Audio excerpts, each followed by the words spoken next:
छत्तीसगढ़ की भूपेश सरकार को 2 बरस हो गए। सरकार ने इस मौके पर कैबिनेट बैठक की और चंदखुरी में पूरे मंत्रिमंडल के साथ 2 साल बेमिसाल शासन की सालगिरह भी मनाई। भगवान राम के ननिहाल यानी माता कौशल्या के मंदिर परिसर में पूरा वातावरण राममय था। लेकिन भूपेश सरकार के 2 साल की उपलब्धियों की बात करें तो सरकार ने वचन पत्र में जो वादे किए थे वो सभी पूरे करने का दावा कर रही है। साथ ही कई योजनाएं भी उसकी उपलब्धियों में शामिल है, जिनमें नरवा गरबा गुरबा बारी से लेकर राजीव गांधी किसान योजना, गोधन योजना जैसी ग्रामीण पृष्ठभूमि वाली योजनाओं से प्रदेश को गति मिली है और ग्रामीण अर्थव्यवस्था में मजबूती देखी जा रही है, जिसके कारण यहाँ मंदी बेअसर है। राज्य में कई सेक्टर्स में बूम देखने को मिल रहा है। 5 साल के लिए हमने जन घोषणा पत्र में जो वायदे किए थे, अधिकांश को केवल 2 वर्षों में हमने पूरा किया। शहरी विकास हो या ग्रामीण विकास, किसानों की तरक्की हो या मजदूरों की तरक्की हो, हर मोर्चे पे आदरणीय भूपेश जी का नेतृत्व और उनके कार्यक्रम सफल रहे हैं। आप छत्तीसगढ़ में देखिएगा, मंदी के इस दौर में कोविड के 19 के चलते भी अगर छत्तीसगढ़ में खुशहाली है, बाज़ारों में रौनक है, तो ये छत्तीसगढ़ सरकार की देन है। विकास तो हमको करना ही करना है, लेकिन हितग्राहियों के विकास, व्यक्ति मूलक कामों को हम लोगों ने प्राथमिकता दिया हुआ है। वहीं बीजेपी प्रदेश भर में सरकार के 2 साल पूरे होने पर प्रेस कॉन्फ्रेंस कर रही है और सरकार को पूरी तरह से असफल बता रही है। बीजेपी ने आरोप लगाया है कि सरकार ने जो वादे किए थे, सत्ता में आने के बाद वो उनसे मुकर गई। किसान, युवा और महिलाएं सब परेशान हैं। Land mafia, sand mafia, liquor mafia समेत बदला और तबादला माफिया की जकड़न में प्रदेश करा रहा है और इन सबसे बेपरवाह होकर मुख्यमंत्री 10 जनपद के लिए प्रदेश का खजाना खोलकर केवल सत्ता और हल्की राजनीति में मस्त हैं। ये सरकार देश भर में एआईसीसी के एटीएम के रूप में अपनी पहचान बना चुकी है। बघेल सरकार अपने 2 साल पूरे कर चुकी है। खासतौर पर गांव, किसान, मजदूरों के लिए सरकार ने कई योजनाएं लॉन्च की और ये सफल भी मानी जा रही है, जिसका असर मजबूत ग्रामीण अर्थव्यवस्था के तौर पर सामने आ रहा है। लेकिन अभी आदिवासी प्रदेश में कई बड़े काम बाकी है। बघेल सरकार के सामने कई चुनौतियां भी खड़ी हैं, क्योंकि एक बड़े जनमत के साथ सरकार आई है तो लोगों की उम्मीदें भी उससे ज्यादा हैं। नमस्कार, स्वागत है आपका। मैं हूं अभिषेक शुक्ल। 2 साल बेमिसाल। यह सरकार को 2 साल आज पूरे हो गए। सरकार का दावा है बहुत सारे जो वादे हमने घोषणा पत्र में किए थे, उनमें से ज्यादातर वादे हमने पूरे कर दिए। चाहे राजीव गांधी किसान न्याय योजना की बात हो, नरवा गरवा गुरवा बाड़ी की बात हो, चाहे गोधन योजना की बात हो, एक के बाद एक ग्रामीण अर्थव्यवस्था को मजबूती देने के बहुत सारे काम हुए। और यही वजह है कि दावा भी है कि मंदी के दौर में, जब देश में मंदी थी, तो छत्तीसगढ़ में ग्रामीण अर्थव्यवस्था की वजह से हालात बेहतर रहे। लेकिन बीजेपी का कहना है कि सरकार ने अपने घोषणा पत्र के कई बड़े वादों को अधूरा छोड़ दिया है और सभी निराश हैं। चर्चा आज इसी पर। भूपेश राज के 2 साल जो है, क्या वाकई बेमिसाल है? खास मेहमान हमारे साथ हैं। हमारे साथ अभय नारायण जी हैं, कांग्रेस से। बहुत स्वागत है आपका।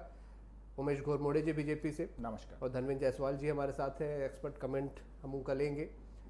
उमेश जी, 2 साल पूरे हो गए, क्यों आप लोगों को लगता है कि ये 2 साल बेमिसाल नहीं है? सरकार का कहना है कि 2 साल हुए हैं, बहुत कम काम करने का मौका मिला, कोरोना से लेकर चुनाव तक बहुत सारी चीज़ों को झेलना पड़ा। बावजूद हमने बहुत सारे काम किए हैं, बहुत सारी योजनाओं को पूरा किया है, ग्रामीण अर्थव्यवस्था को मजबूती दी है। देखिए अभिषेक जी, मुझको लगता है कि 2 साल किसी भी सरकार के लिए पर्याप्त होते हैं अपने कार्यों को धरातल पर दिखाने के लिए और एक रूपरेखा के तौर पर अपने कार्यों को आगे बढ़ाने के लिए। और हमने इस सरकार को पर्याप्त समय दिया है। इससे पूर्व अगर हम विषय को उठाते या सरकार के ऊपर आरोप लगाते तो मुझको लगता है कि राजनीतिक तौर पर भी और एक भावनात्मक तौर पर भी यह कुछ जल्दबाजी होती है। निश्चित तौर पर एक सरकार को, एक चुनी हुई सरकार को, एक बड़े बहुमत के साथ चुनी हुई सरकार को वक्त मिलना चाहिए और मैं समझता हूं कि 2 वर्ष का वक्त पर्याप्त होता है। और जिस प्रकार से 2 वर्षों में इस सरकार की नीतियां रही हैं, जिस प्रकार से 2 वर्षों में इस सरकार के कार्य रहे हैं, मैं तो स्पष्ट तौर पे कहूंगा कि यह सरकार विकास करने वाली नहीं, बल्कि छत्तीसगढ़ प्रदेश के लिए और छत्तीसगढ़ प्रदेश की जनता के विकास में बाधक बनने वाली सरकार के रूप में निकल करके आई है। जिस प्रकार से इन्होंने वादे किए थे और वादे को लेकर के आज भी इनके अलग अलग दावे निकल करके सामने आ रहे हैं। मुख्यमंत्री जी 80% वादों को पूरा करने की बात करते हैं, इनके एक मंत्री 75% की बात करते हैं और एक और मंत्री 35% की बात करते हैं। तो मुझको लगता है कि इसी से स्पष्ट हो जाता है कि इन्होंने कितने वादों को पूरा किया और 2 साल में किस दिशा में सरकार आगे बढ़ रही है। भाजपा का आरोप है कि आप लोगों ने जो वादे किए थे ज्यादातर अधूरे छोड़ दिए और बहुत खुश नहीं है लोग।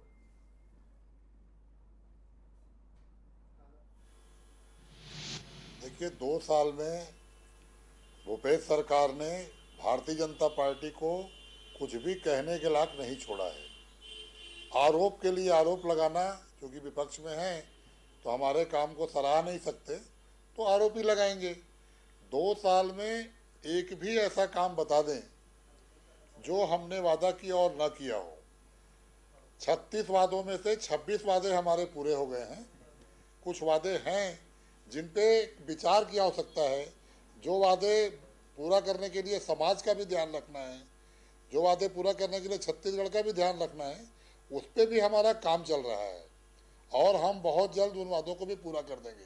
भाई, प्रवक्ता महोदय को मैं सुन रहा था, मैं तो पूछ रहा हूँ कि एक काम बताएं जो जनता के खिलाफ किया गया हो, एक काम बताएं जो छत्तीसगढ़ के खिलाफ किया गया हो, एक काम बताएं जिससे जनहित न हो रहा हो।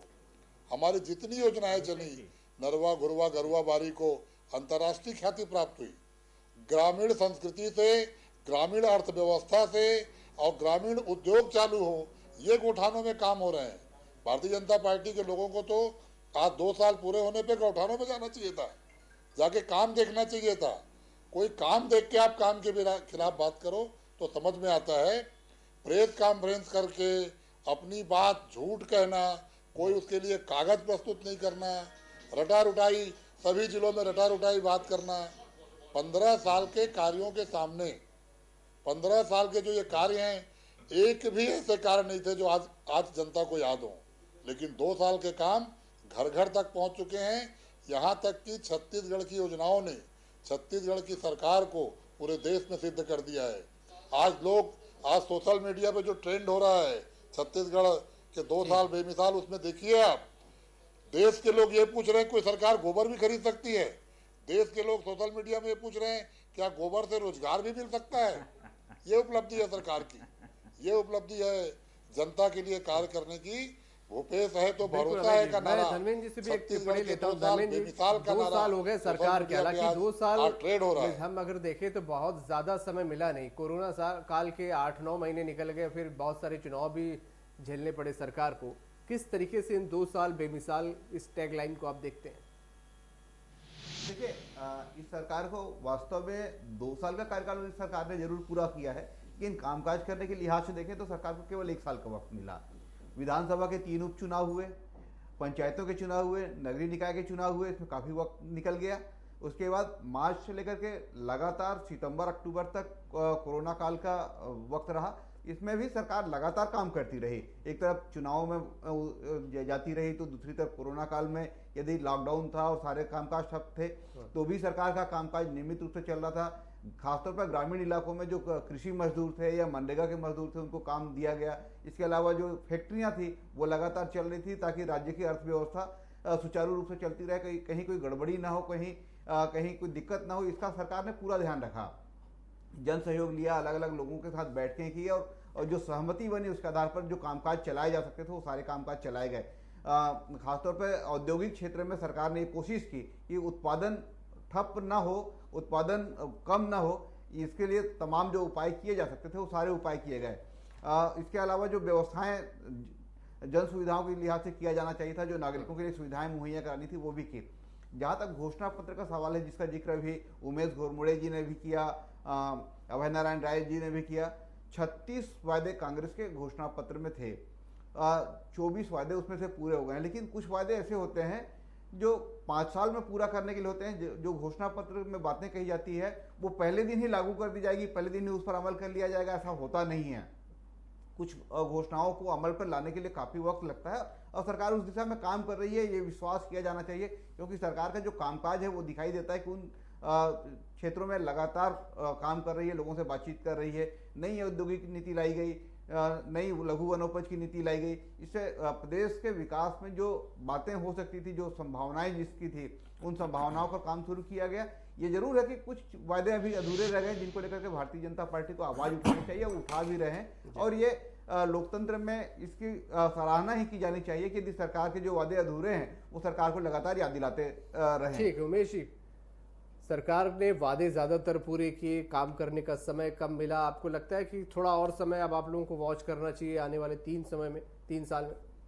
देखिए, जिस प्रकार से कांग्रेस के मित्रों ने सरकार में आने से पहले इस प्रदेश की जनता से लोक लुभावने वादे किए थे, और जिस प्रकार से बीते 2 वर्षों के अंदर में इस प्रदेश की जनताओं को, माताओं बहनों को, बुजुर्गों को, कर्मचारियों को, हर वर्ग को इन्होंने ठगने का काम किया है, और 2 वर्ष पर्याप्त होते हैं। और इन 2 वर्षों में एक भी कार्य, अभी आदरणीय कह रहे थे कि एक कार्य गिनाए, मैं आपको अनेक कार्य गिना सकता हूं, और इस प्रदेश की जनता भी आपके अनेक कार्यों से नाराज होकर यहां पर बैठी हुई है। आपने जन घोषणा पत्र के अंदर में वादा किया था, आपने कहा था कि रोजगार के अवसर उपलब्ध कराएंगे और 10 लाख युवाओं को बेरोजगारी भत्ता देंगे। आज प्रदेश के युवा आपसे पूछ रहे हैं कहां है बेरोजगारी भत्ता और कहां है रोजगार के अवसर।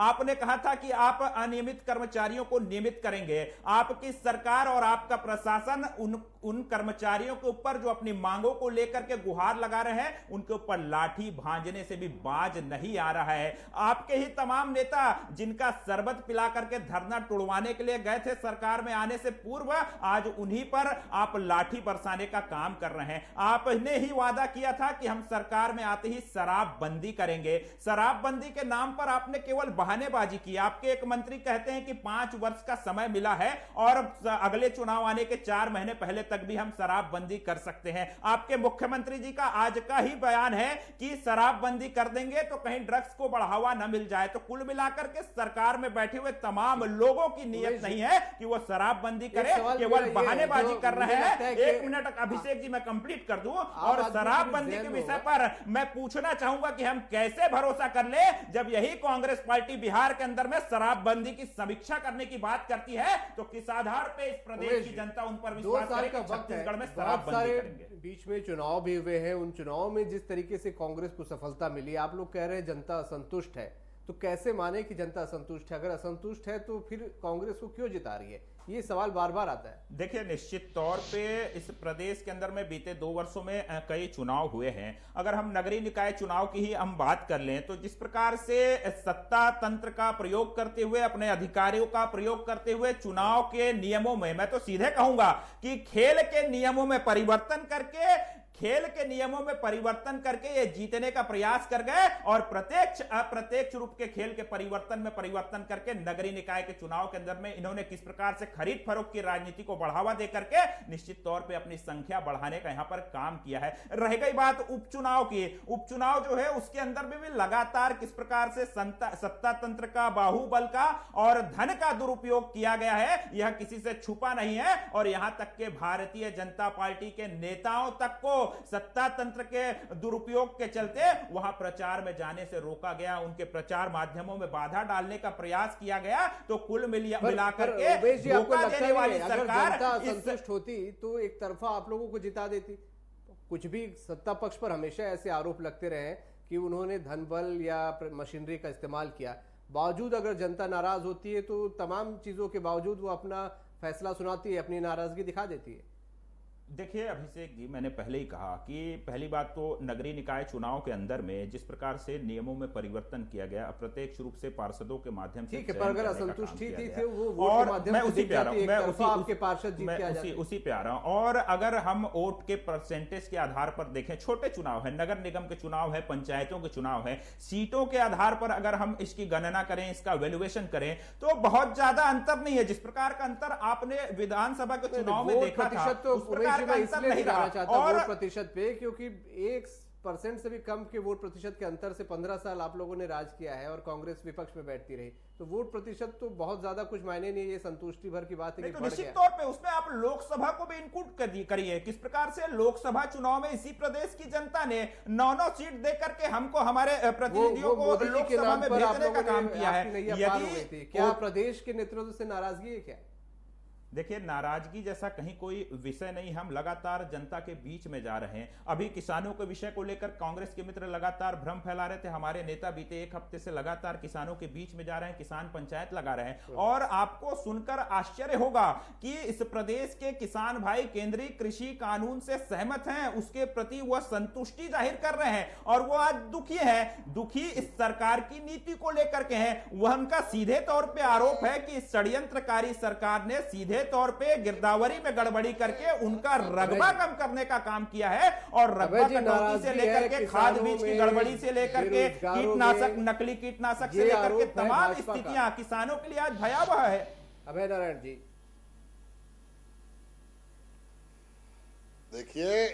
देखिए जितने आक्रोश और गुस्से में हमारे साथी बोल रहे हैं, समझ में आता है कि हताश कितने हैं। हताश व्यक्ति चिल्लाता है, हताश व्यक्ति गुस्से में बात करता है। अरे अभी 2 साल सत्ता से हटे हुए हैं, 15 साल आपने इस प्रदेश को लूटा है, 15 साल में आपने आत्महत्याएं कराई हैं। थोड़ा शांति रखिए, थोड़ा आराम से रहिए। चुनाव आएगा, चुनाव लड़िएगा, जनता फैसला करेगी, आपको बोलने की आवश्यकता नहीं पड़ेगी। और किसानों की दुर्दशा पे ये बात करे, इनको नैतिक अधिकार नहीं है। आज किसान आंदोलन में कल एक संत बाबा राम सिंह ने आत्महत्या करने के बाद किसान भाइयों को मानसिक रोगी और भारतीय जनता पार्टी किसानों के बीच में जा रही है। मुझको कह रहे हैं कि मैं आक्रोशित ना हो, मेरे प्रदेश के किसान भाई आप किसान के बीच में जा रहे हैं। अरे किसान तो खोज रहा है आपको, बताती है मेरा किसान तो खोज रहे हैं, किसान तो भारतीय जनता पार्टी को खोज रहे हैं कि 300 रुपया कहाँ है, किसान तो पूछ रहे हैं कि 300 रुपया कहाँ है, राज्य में सरकार किसान तो पूछ रहे हैं कि नाम घोटाला के लोग कहाँ है, लूटने का प्रयास कर रहे हैं, उनका मेड़ काट रहे अरे हैं, किसान तो खोज रहे हैं आपको नैतिक अधिकार नहीं है किसानों के विषय में बात करने का। और आप 2500 रुपया पूरे देश सरकार को तो एक मुस्कुराता 2500 रुपया यहाँ मिल रहा है। अरे आप अपने मुंह मियां मिट्टू बने, आप अपने मुंह मियां मिट्टू बने। एक उदाहरण है। अभय जी आपसे सवाल होगा मेरा, धर्मेंद्र जी से एक सवाल है मेरा। अभय जी मेरा एक सवाल, नरेंद्र मोदी को, रमन सिंह को किसान के विषय में बात करने का अधिकार नहीं है। चुनाव आए, बहुत सारे आंदोलन यहाँ पर पड़ा, अपने आप अगले 3 साल एक बड़ी चुनौती भी है सरकार के सामने, क्योंकि मांगनी चाहिए। कोरोना ने अर्थव्यवस्था को भी काफी डैमेज किया। यहाँ पर किस तरीके से सरकार अब आगे विजन के साथ आगे बढ़ेगी? 3 साल किन चुनौतियों का सामना करना पड़ेगा? देखिए, विकास हमेशा चुनौती होती है, चाहे परिस्थितियां जैसे भी हो। परिस्थितियां बहुत बेहतर होती है तो भी सरकार के लिए विकास एक बड़ी चुनौती होती है। एक बड़े गोल तय किए जाते हैं, उस गोल तक पहुंचना, उस लक्ष्य तक पहुंचना, उस लक्ष्य को हासिल करना सरकार के लिए हमेशा चुनौती होती है। लेकिन छत्तीसगढ़ सरकार ने जिस तरीके से अर्थव्यवस्था को संभालने की दिशा में काम किया है, निश्चित तौर पर उसकी तारीफ की जानी चाहिए। उमेश घोरपड़े जी विपक्ष के प्रवक्ता है, निश्चित तौर पर आलोचना करने का उनका हक है, उनका अधिकार है।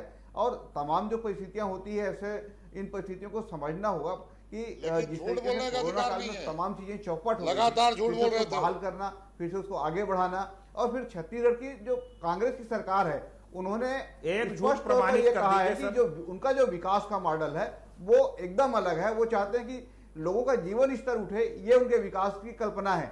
वो इंफ्रास्ट्रक्चर पर नहीं जाना चाहते, सड़क, पुल, पुलिये और बड़ी बिल्डिंगें बनाने की लक्ष्य इस सरकार का नहीं है। सरकार का कहना है कि जो आवश्यक सड़कें हैं वो बनाई जाएगी, जो आवश्यक भवन है वो बनाए जाएंगे, लेकिन लोगों का जीवन स्तर कैसे ऊंचा उठे उस पर काम करना है। उसी आधार पर राज्य सरकार ने अपनी नीतियां तय की, अपनी योजनाएं तय की, उस पर चलने के लिए रोड मैप तैयार किया है और उस पर काम कर रही है। तो निश्चित तौर पर प्रदेश में किस तरीके से विकास हो उसकी एक अलग परिकल्पना है, तो उसी परिकल्पना पर ये सरकार आगे बढ़ रही है। लेकिन विपक्ष को उन सवालों को जरूर उठाना चाहिए जो उनको लगता है कि इस प्रदेश के विकास में ये चीजें और होनी चाहिए, सरकार की ये नीतियां। विपक्ष में एक छोटी छोटी भी ले लेता हूँ उमेश जी, विपक्ष पुरजोर तरीके से जरूर अगले 3 साल किन बड़ी चुनौतियों से सरकार को निपटना पड़ सकता है? कुछ सलाह आप भी दे दें बहुत संक्षेप में। देखिए, निश्चित तौर पे तमाम विषय हैं और हम तमाम विषयों को समय समय पर उठाते रहे हैं। सबसे बड़ी तकलीफ जिस प्रकार से गिरदावरी को लेकर के, गिरदावरी में रकबे को कटौती को लेकर के आज प्रदेश का किसान परेशान है, बदहाल है और वो अपनी पीड़ा किसको बताए साफ तौर पर दिख रही है। और कई अभय जी आ रहा हूँ आपके पास। गिरदावरी में आपके मुख्यमंत्री जी भी कह चुके हैं साहब, इस झूठ ना गिरदावरी बोले। रिपोर्ट की गड़बड़ी को डिबेट तत्काल में बैठ इन्हें के झूठ ना सुधारने का बोले, प्रयास डिबेट में करना बैठ के चाहिए। सवाल दूसरा उठाएं। और महत्वपूर्ण, स्वास्थ्य को लेकर के इस प्रदेश जितने के भी अंदर में शिकायत की चिंता ठीक की हो स्थिति गया है, है। भयावह स्थिति है। आप जैसा एक कि किसान का नाम कोविड को बताइए। लेकर के भी जिक्र किया। एक किसान का स्वास्थ्य नाम को लेकर बताइए के जो स्मार्ट किसान कार्ड का जिसमें 50,000 तक का लाभ मिलता था, उसे इस सरकार ने बंद कर दिया है। आयुष्मान भारत मैं योजना टिप्पणी जो केंद्र की योजना है अभय वह जी से भी प्रदेश ले में लेता हूं। लागू नहीं है। 5 और लाख का इन्होंने लाभ जो मिल रहा वादा है। किया था उमेश, यूनिवर्सल मैं हेल्थ अभय जी से भी एक चंद छोटी सी बघेल टिप्पणी ले योजना लूं, में समय 5 कम है लाख मेरे का पास। लाभ सरकार को उन पुरानी योजनाओं को उमेश चालू जी, करना उमेश जी। चाहिए या तो उमेश जी एक यूनिवर्सल छोटी हेल्थ सी स्कीम टिप्पणी को अभय जी से धरातल ले लूंगा। पर अभय जी, उतारना चाहिए। अगले 3 साल कौन सी चुनौती आप चंद देखते हैं बघेल जो योजना सरकार के पूरी सामने? तरह से काम कर रही है। स्वास्थ्य के क्षेत्र में हम बहुत आगे हैं। देखिए जिस तरह 2 साल में अभय जी 3 हमने साल कोरोना किस रोड सहित मैप सभी पे आगे चुनौतियों बढ़ेंगे? का सामना किया और आज छत्तीसगढ़ की जनता जिस तरह आज खुश है, अगले 3 साल में सारी चुनौतियों का हम सामना करेंगे। छत्तीसगढ़ आर्थिक रूप से प्रगति करेगा और जिस तरह भाई धर्मेंद्र जी ने कहा कि हम व्यक्तिपरक विकास पे विश्वास रखते हैं, छत्तीसगढ़ के प्रत्येक व्यक्ति की आय अच्छी हो, प्रत्येक व्यक्ति सक्षम हो और व्यक्ति तक विकास पहुंचे। गांधी जी के कथनानुसार अंतिम व्यक्ति के आंसू पोंछने का सरकार में बैठे काम हुए हमारी लोगों सरकार की स्पष्ट कर करे। दीजिए, ये आप हमारा किसकी 3 आय साल में बढ़ाने की लक्ष्य बात होगा। कर रहे और हैं। क्वारंटाइन और सेंटर 3 में साल के आत्महत्या, अंदर किसानों की भारतीय जनता आत्महत्या, पार्टी चलिए बहुत बेरोजगारों शुक्रिया की आप सभी का इस आत्महत्या, चर्चा में शामिल होने के लिए। सुधारना बहुत शुक्रिया। और 2 साल किसी सरकार के हुए हैं। बात सरकार के लिए आज क्योंकि आप जश्न का दिन है, करते हैं। तो निश्चित रूप से सरकार जश्न भी मना रही है और चंदखुरी में एक बड़ा आयोजन था राममय वातावरण में। ये 2 साल का जश्न आज यहाँ पर मन रहा है। निश्चित रूप से आने वाला समय भी चुनौतीपूर्ण है।